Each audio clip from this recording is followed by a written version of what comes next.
So what's new in Warframe this week? Much delay on pressing the button. For the Archon Hunt, it is Archon Burrell for the Azura Archon Shard, meaning, keep going to say chipper. Bird 3 will also be selling an Azura Archon Shard, so Extermination, followed by Interception, then the showdown against Burrell for the Crimson Archon Shard. For normal Duviri circuit, for your choice of Warframe parts this week, it's Mesa, Chroma or Atlas. That's very familiar. For the Steel Path circuit, for the Incarn and Genesis devices, Torrid, Dual Toxist, Dual Ichor, Mitor or Mita, or the Atmos. If you have all of these, of course, you can choose a Rifle Riven mod, Pistol Riven mod, Melee Riven mod, or 20,000 Kuva.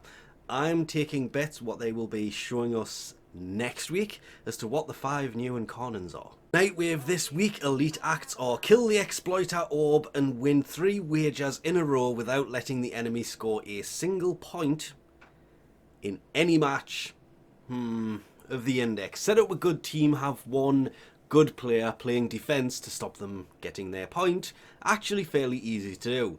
That's the annoying one. Normal acts, apart from the permanent weeklies of kill 30 Xmas, complete 15 missions and kill 500 enemies, would be clear a railjack boarding party without the Warframe taking damage.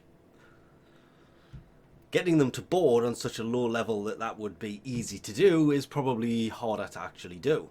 I would say any of the Earth ones, there's a few different frames that would work for that. And complete 3 railjack missions. Railjack, very heavy on that this week. For cred offerings, it's not really default if I have to set it to default every single time. Ignoring the usual, the Fulman Solstice skin is here. Love that skin. Used to use the Fulman all the time as well, since it has 2 firing modes, one being completely silent, and then you take the silencer off the end and it becomes loud and so much more fun. There is also the Cycron. Damn, I love the spinning wheel on it. It does look amazing. Solstice skin. They all tend to look really, really good. There is the Wolf of Saturn 6 Dark Glyph. I'm not seeing any new alternate helmets. There is one in particular I'm hoping is in here, but they haven't actually said it is or not.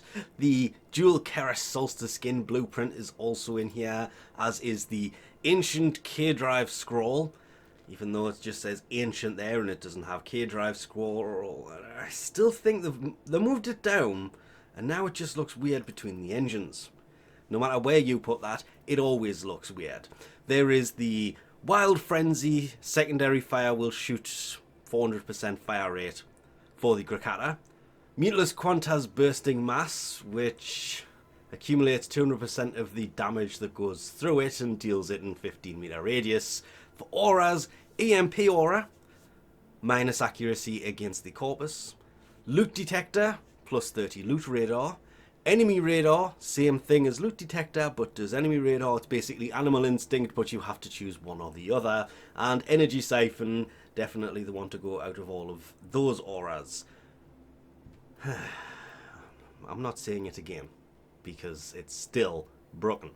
Not that it's going to be fixed, because hotfixes have been paused until the update that is coming out this fall, which for the record does technically give us a date as to when that will be coming out.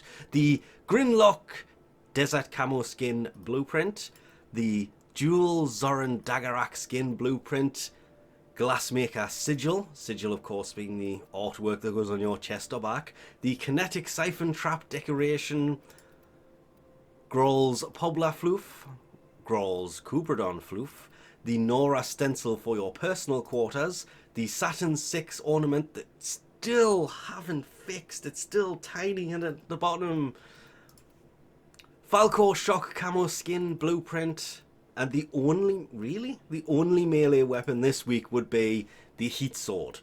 The blueprint to build the Heat Sword, not the actual Heat Sword.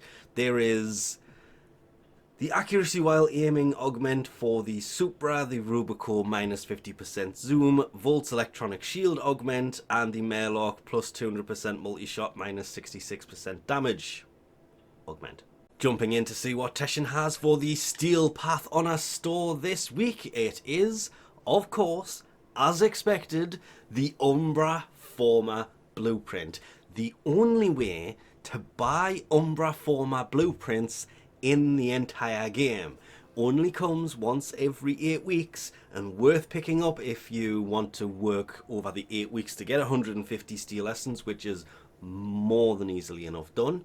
For Necraloid's Deep Archimedia missions, which I love because pretty much always has, we'll start with Alchemy. 10% of enemies are equipped with the Impervious Elemental Barrier, meaning you need to match the Amphor to the corresponding element. Fire for fire, ice for ice, toxin for toxin, electric for electric.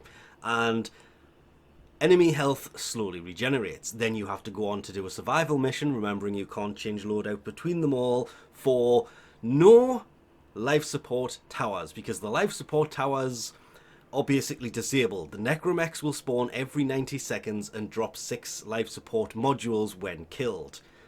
But enemies deal 15% less damage, take 15% more damage, but gain 15% movement speed, attack speed, and fire rate, meaning they move quicker, attack quicker.